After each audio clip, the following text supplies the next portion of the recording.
This podcast is proud to be part of the TalkSport Fan Network. TalkSport. Powered by fans.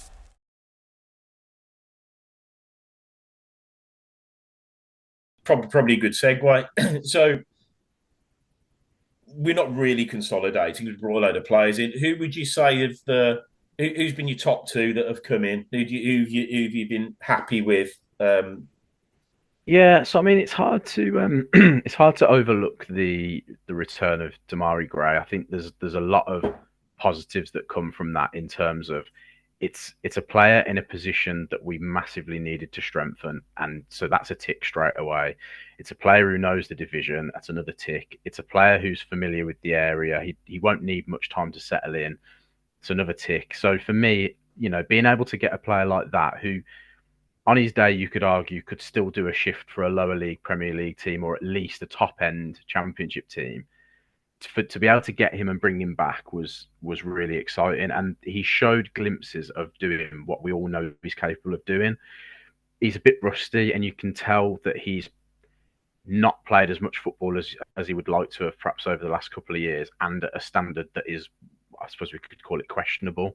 So to not really have been in the higher sort of ability competitive football standards that he was once used to, you can appreciate that it's going to take him perhaps a little while to get back to that. But there are, like I said, glimpses of that player still there.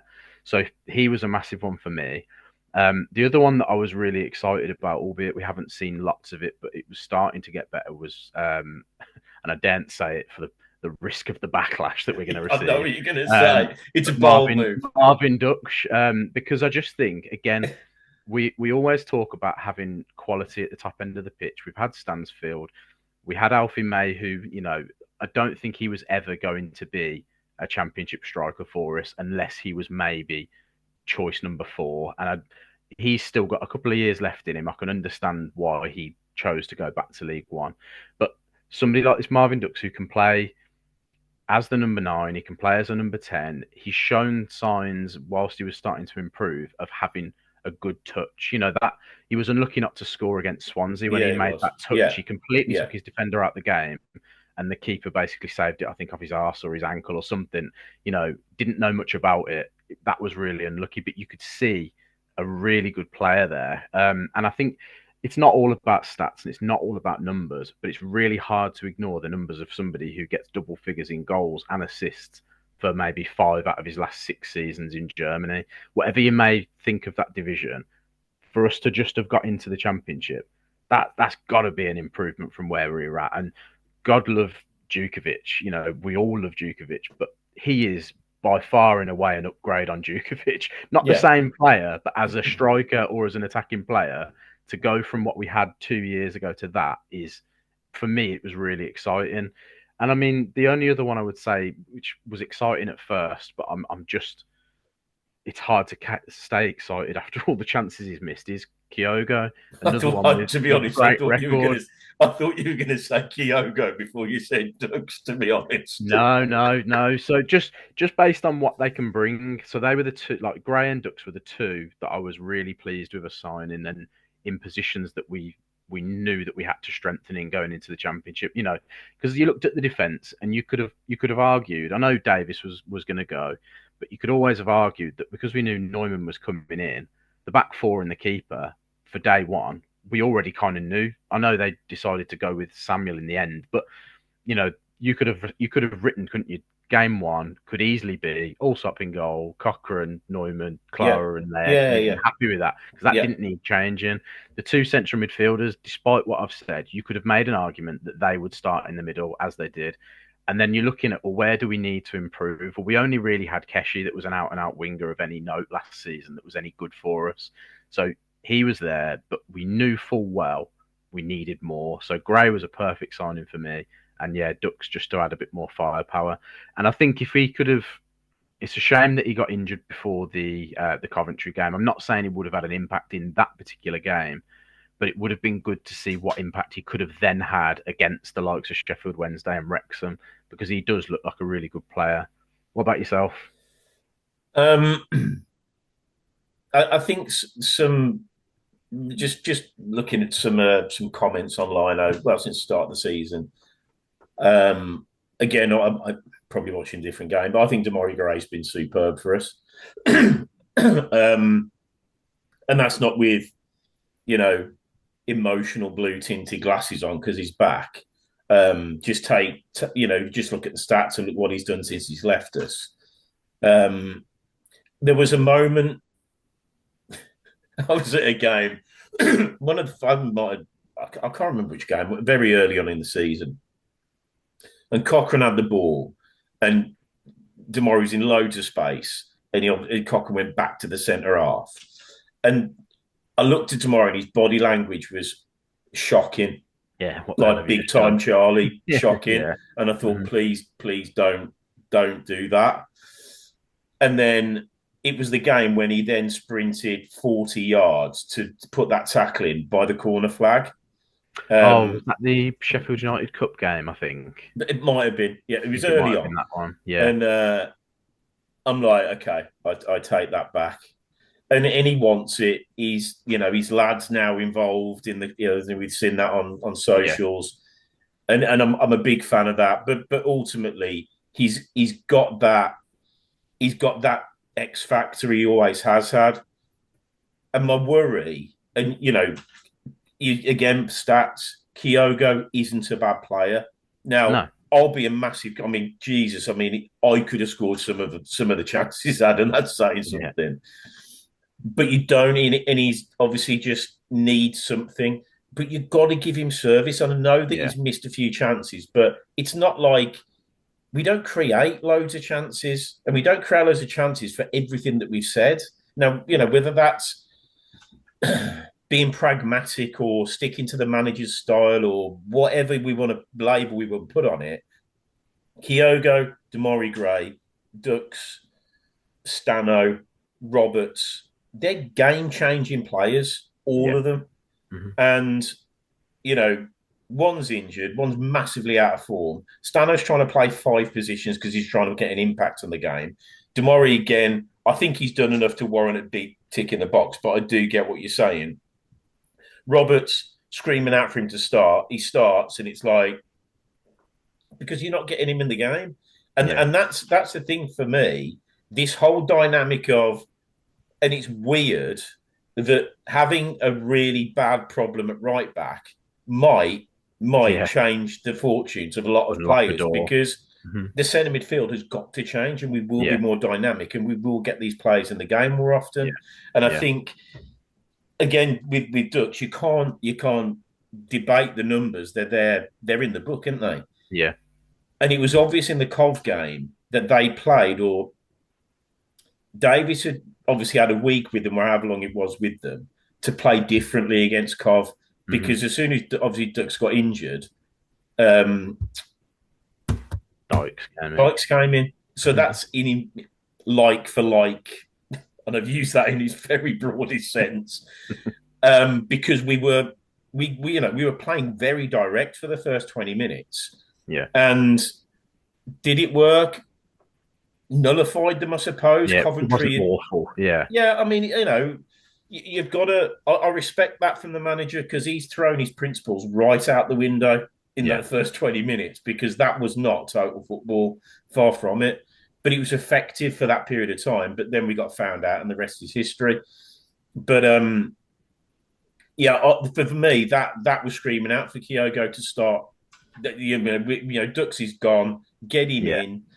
Let's see what happens, because we know, and again, just look at what Dykes has brought to the party. He's a finisher, as in an impact player. People don't like to call him subs. Certainly in his position, he's a finisher, and he's been superb. And I don't want to criticise the guy anymore. I have done, obviously I haven't been on the pod for a while, but, watching the games, I'm just pulling my hair out. But the reality is, when you need somebody to affect a game, he's done it. And he's done it enough now to think that, okay, and he scored against Scotland, didn't he? The other night. So I think he's got his place in the squad, but Dux is the man of that profile that I think we need to maybe, that's why we bought him. Yeah. Dykes, being the finisher, it's perfect if you're a team that's, and I've said this so many times when I've been in the ground, and it just always seems to be like a sod's law type scenario where you bring on a Dykes, but in order to bring a Dykes on, you take away the players that are probably likely to put the ball into the box. So and we found this a lot of the times when we had the likes of Duke and we had other players of that sort of nature. That, not to say that he can only do one thing, because there's more to Dykes than just jump and head it in the back of the net, albeit a lot of his impact for Blues has been exactly that. But there is more to his game, but that is a strength of his, whether he likes it or whether we like it, that is a massive strength. And if you're not playing like that, and if you're just passing it around the back and hoping that he's going to make some sort of dynamic run and find space for himself and link the play, you might be barking up the wrong tree a little bit there. I'm not saying he can't do that, but you're not going to look at a player and think, to do that job, that's exactly who we need for that. There's other players that are better. So, but going into a last 15, 20 minutes and things are, not going your way and you need to get the ball into the box and cause mayhem, he's absolutely ideal for it. And he's exactly the reason why you need a player like that on the bench, which again is, I don't want to keep saying his name, but this is why we've had success with Duke for the years that we've had, because that was kind of what he did. He was a handful. He'd come on and he'd cause trouble, and it might not always be him that gets the goal, but he was at least giving defenders something to think about. So I think it's hard for a player probably to accept being like a super sub, as the old saying goes. But there's a massive place for it now, because goals can happen so frequently in games that those 15 minutes at the end, it's like its own little mini game sometimes. No, absolutely. So you need players that are tailor-made for that. My only gripe might be that sometimes Davies seems to keep them stood on the touchline for about 15 minutes before actually letting them step onto the pitch. But that's a whole separate kettle of fish. Yeah. But yeah, he's definitely an impact. But can you have that same impact starting from minute one? You can't, because the game is a lot slower at the start, and there isn't going to be as many balls into the box. There's not going to be as many hopeless crosses. You're not going to get that at the start of a game. That will only come based on the pattern of the game and how it's materialised towards the end. So it's a shame that somebody has to be pigeonholed, because I'm sure he sees himself as more than that. But we are where we are. We've got players that can start a game better than he can. And Kyogo is, like, I go back to being brave.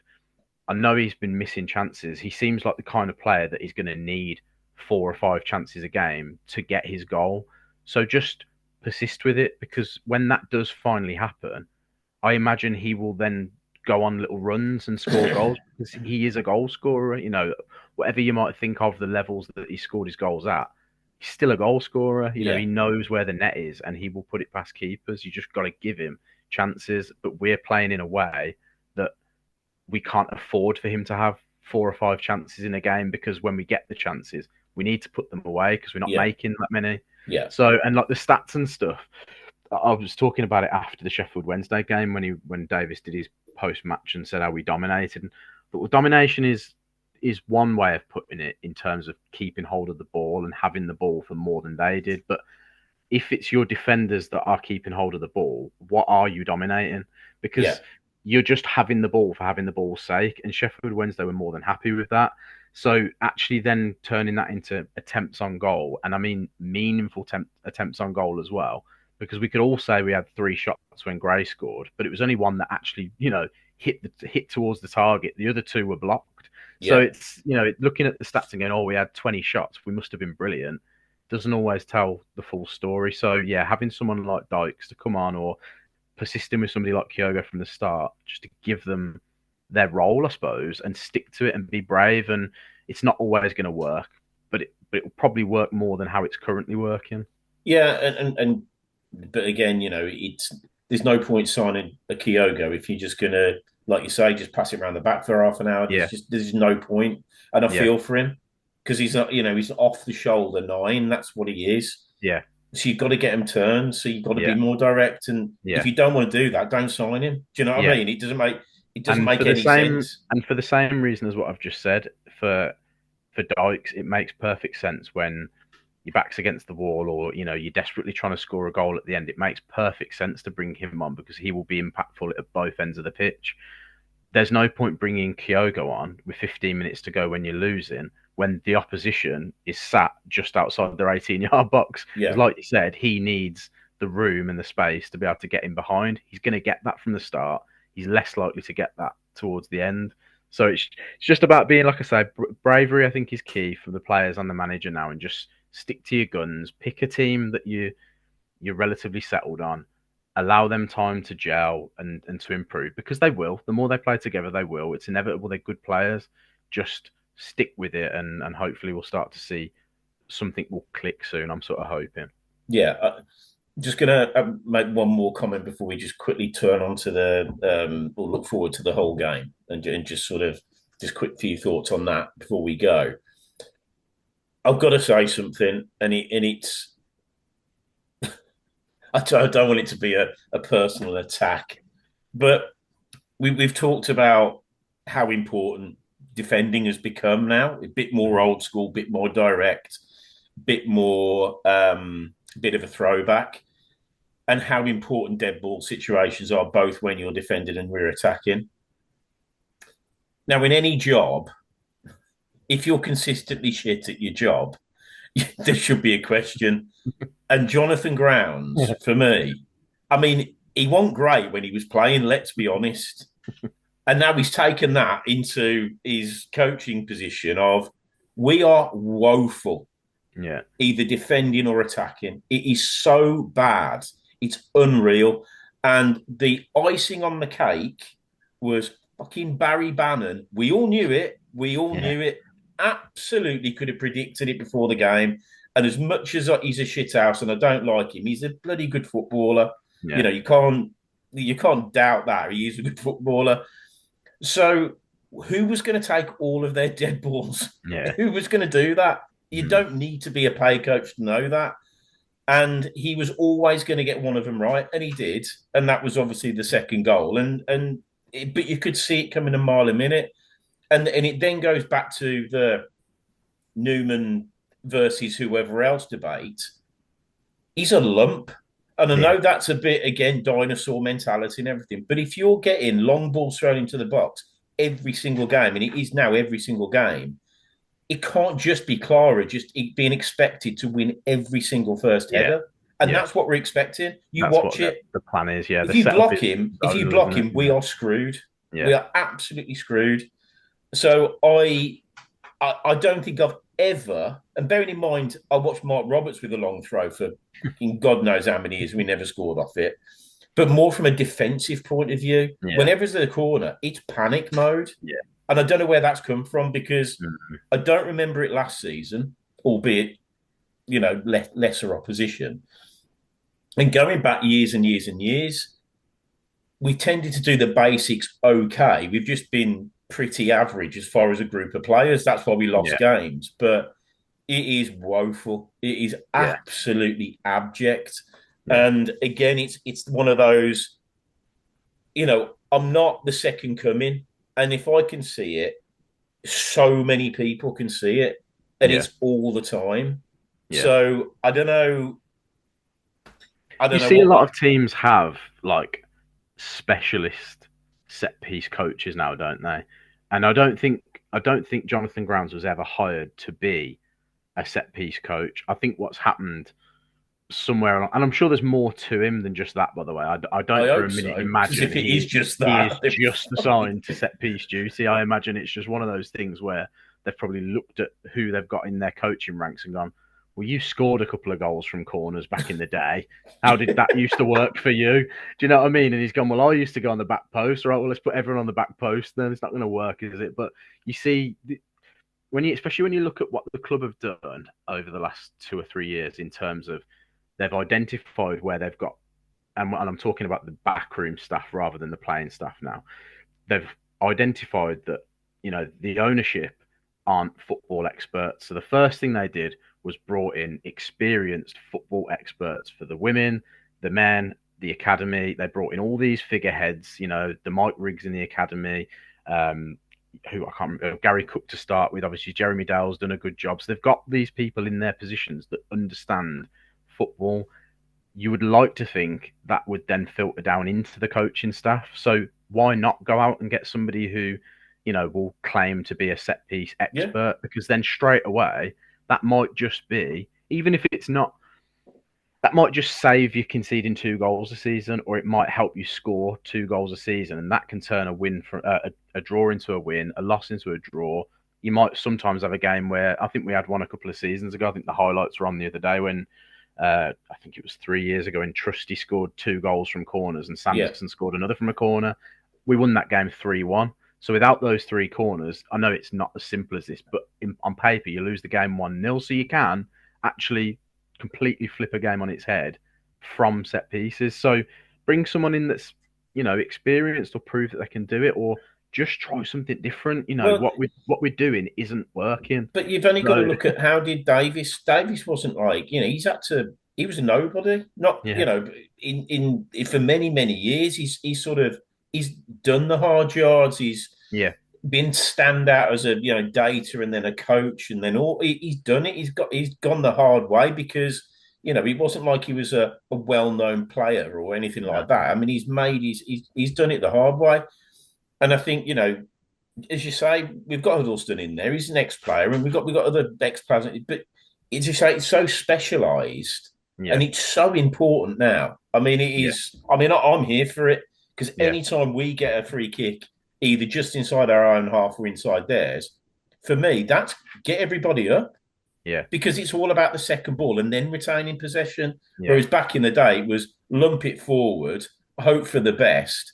Yeah. And then there was no real focus on the second ball. It's all about that second ball now. And that's why it's territory, isn't it? That's why it's become so important. So, yeah. And look at a goalkeeping coach as well. A goalkeeping coach is always somebody that's either always been a goalkeeping coach or was a goalkeeper. Yeah. They don't just shoehorn any old person into being a goalkeeper coach. They won't just go, "Oh, Jonathan Grounds, you've played with goalkeepers. Do you fancy giving those guys a coach?" Because it's a very specialist thing. And like you say, set pieces have become so important. Like you touched on it right at the start with teams like Arsenal, for example. Arsenal are becoming so successful from successful set pieces. Yeah.